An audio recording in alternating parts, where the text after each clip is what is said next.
Olá, gente linda, prazer, meu nome é Adriana e eu queria convidar vocês a abrir a Bíblia de vocês no livro de 1 Reis, 1 Reis, capítulo 19. 1 Reis, capítulo 19. Vamos ler comigo? Acabe contou a Jezabel tudo o que Elias havia feito, incluindo o modo como havia matado todos os profetas de Baal. Por isso, Jezabel enviou essa mensagem a Elias: que os deuses me castiguem severamente, se até amanhã, nessa hora, eu não fizer a você o que você fez aos profetas de Baal. Elias teve medo e fugiu para salvar a vida. Foi a Berseba, uma cidade em Judá, e ali deixou seu servo. Depois foi sozinho para o deserto, caminhando o dia todo. Sentou-se debaixo de um pé de giesta e orou, pedindo para morrer. Já basta, Senhor, disse ele. Tira minha vida, pois não sou melhor que meus antepassados que já morreram. Então ele se deitou debaixo do pé de giesta e dormiu. Enquanto dormia, um anjo o tocou e disse: Levante-se e coma. Elias olhou em seu redor e viu, perto de sua cabeça, um pão assado sobre pedras quentes e um jarro de água. Ele comeu, bebeu e se deitou novamente. O anjo do Senhor voltou, tocou-o mais uma vez e disse: Levante-se e coma um pouco mais, do contrário, não aguentará a viagem que tem pela frente. Elias se levantou, comeu e bebeu, e o alimento lhe deu forças para uma jornada de 40 dias e 40 noites até o Monte Sinai, o Monte de Deus. Ali encontrou uma caverna onde passou a noite. O Senhor fala com Elias. Versículo 9. Então o Senhor lhe disse: O que você faz aqui, Elias? Ele respondeu: Tenho servido com zelo ao Senhor, o Deus dos exércitos. Contudo, os israelitas quebraram uma aliança contigo, derrubaram teus altares e mataram todos os teus profetas. Sou o único que restou, e agora também procuram me matar. Saia e ponha-se diante de mim no monte, disse o Senhor. Enquanto Elias estava ali, o Senhor passou e um forte vendaval atingiu o monte. Era tão imenso que as pedras se soltavam do monte diante do Senhor, mas o Senhor não estava no vento. Depois do vento houve um terremoto, mas o Senhor não estava no terremoto. Depois do terremoto houve fogo, mas o Senhor não estava no fogo. E depois do fogo veio um suave sussurro. Quando Elias o ouviu, cobriu o rosto com a capa, saiu e ficou na entrada da caverna. E uma voz disse: O que você faz aqui, Elias? Ele respondeu outra vez: Tenho servido com zelo ao Senhor, o Deus dos exércitos. Contudo, os israelitas quebraram uma aliança contigo, derrubaram seus altares e mataram todos os teus profetas. Sou o único que restou, e agora também procuram me matar. Então o Senhor lhe disse: Volte pelo caminho por onde veio e vá para o deserto de Damasco. Quando chegar lá, unja Azael para ser rei da Síria. Depois, unja também Geu, neto de Ninsi, para ser rei de Israel. E unja Eliseu, filho de Nafate, na cidade de Abel-Meolá, para substituir você como meu profeta. Quem escapar da espada de Azael será morto por Geu, e quem escapar da espada de Geu será morto por Eliseu. No entanto, preservarei 7.000 de Israel, que nunca se prostraram diante de Baal, nem o beijaram. Aleluia, louvado seja o nome do Senhor. O que a gente pode tirar, né, desse capítulo aqui? Elias, ele foi um dos servos, né, do Senhor, que teve mais contato, né, com Deus, né? E ali, né, ele sabia que ele tinha um chamado, né, que Deus ele tinha separado ele para fazer uma grande obra, né, ali para poder livrar Israel, para poder combater, né, todos as pessoas que Jezabel se levantava ali, né, para poder matar. né, os sacerdotes, né, de Deus, porque Jezabel, ela era uma mulher muito perversa. Ela não queria que os sacerdotes, que não tivesse nenhum sacerdote vivo ali, né? E ela mandava matar todos esses sacerdotes, né? E Eliseu, sabendo disso, né, que ela queria matar, né, todos os sacerdotes, ela já tinha um histórico, né, de que ela matava muitos sacerdotes ali. E aí, quando Elias, ele sabia disso, quando ele teve conhecimento disso, ele teve medo. Muitas das vezes de nós, né, na nossa caminhada, na nossa trajetória, quando a gente sabe que a gente tem um chamado, né, a gente não precisa ter medo. A gente tem que ter fé, né, de que Deus, ele vai ali livrar a gente de alguma forma, porque não faria sentido, né, Deus, ele chamar a gente para algo grandioso, né, e aí do nada a gente sente medo, assim, eu tô com medo, será que eu vou, será que eu não vou, né, a gente não pode desanimar, a gente não pode ter esse medo, né, a gente tem que ter fé de que Deus, ele vai suprir todas as nossas necessidades, né? Porque se ele levantou ali a gente para a gente fazer a obra, a gente tem que ter fé de que Deus, ele vai sustentar a gente até o final, né? Porque Deus, ele levantou ali a gente, né? Então a gente precisa ter essa fé, ter essa coragem, ter essa vontade, né? Porque com certeza sempre vai se levantar alguém no meio da nossa jornada, sempre vai se levantar alguém contra a gente, sempre vai ter alguém que vai ficar contra a gente sobre qualquer coisa, né, que a gente fizer. E a gente tem que ter fé, a gente tem que ter força, né, e saber que Deus, ele tá ali com a gente, independente das circunstâncias que vão acontecer no meio da jornada, de pessoas que vão se levantar, né, contra a gente. A gente não precisa ter, né, esse medo. E Elias, ele teve, né, esse medo. Ele teve muito medo de algo acontecer com ele. Aí ele foi, né, ali pela beira do rio ali, ele se deitou ali debaixo de uma árvore, ficou ali quietinho ali, né, com medo ali, escondido. E ali Deus viu ali ele ali e falou, nossa, Deus tem um cuidado tão grande com a gente, né?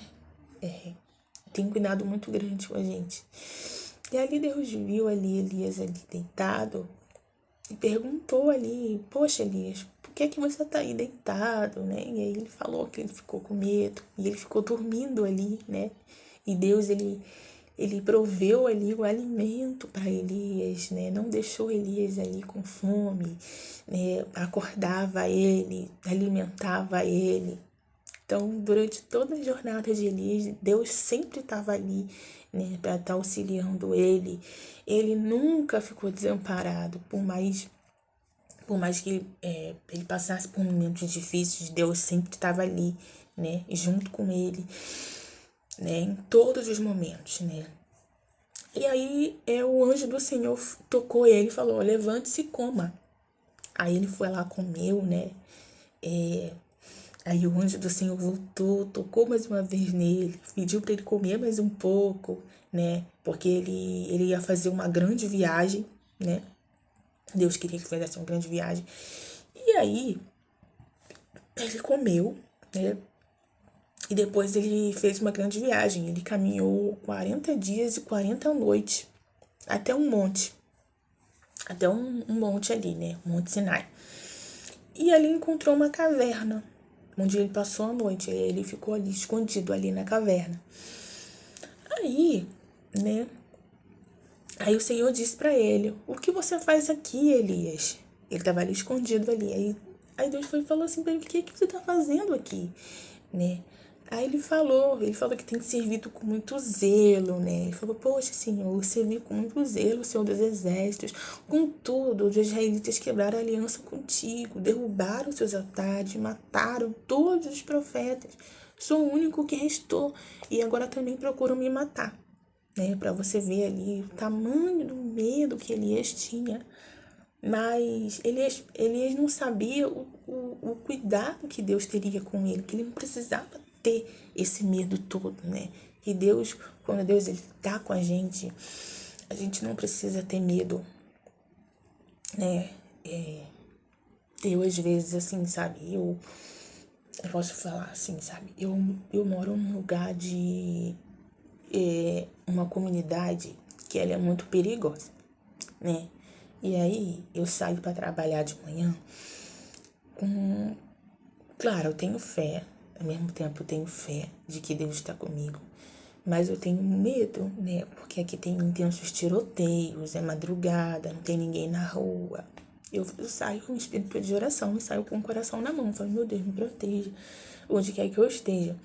Mas o medo, gente, o medo, ele já é do ser humano, né? Sabe? Já é natural do ser humano sentir medo, né? Por mais que a gente sinta que Deus está ali, né? Com as mãos estendidas, cuidando da gente, protegendo a gente sempre vai sentir esse medo, né?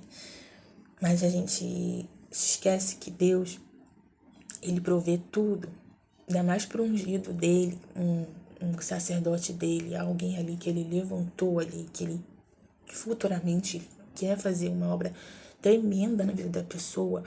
Gente, vocês podem ter certeza que Deus, ele vai suprir todas as nossas necessidades. Ele não vai deixar faltar nada pra gente. Tanto com questão de livramentos e com questão de alimentos, né? Essas coisas. Deus nunca vai deixar faltar, né? E Elias ali, ele ficou ali, né? Na caverna, né? E aí ele respondeu, tenho servido com zelo ao Senhor dos Exércitos, contudo, eles querem me matar. Aí Deus, ele foi e falou assim, saia e põe-se diante de mim no monte, disse o Senhor. Enquanto ele estava ali, o Senhor passou, né? O Senhor passou com um forte ventaval. Deus mandou um vento ali para Elias, mas ele mandou um vento ali para Elias, mas não, ele não estava no vento. Depois ele mandou um terremoto, mas o Senhor também não estava no terremoto. Depois o Senhor veio com um suave sussurro, assim, né?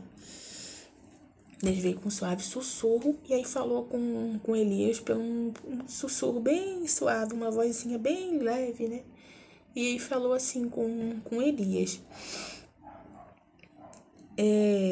Quando Elias ouviu, ele cobriu o rosto com uma capa, saiu e ficou na entrada da caverna. E uma voz disse, o que você faz aqui? Né? Deus estava perguntando para ele o que ele estava fazendo ali, porque Deus tinha uma obra muito grande na vida dele, né? Deus não queria que ele tivesse ali, escondido ali, né? Como se fosse um fugitivo, né? Não queria, que Deus queria que ele estivesse fazendo a obra dele, não ali escondido, né? Com medo. E ele respondeu outra vez, tenho servido com zelo ao Senhor, Deus dos Exércitos, contudo os israelitas quebraram uma aliança contigo e derrubaram os teus altares e mataram todos os seus profetas. Então o Senhor disse, volte pelo caminho por onde veio e vá para o deserto de Damasco.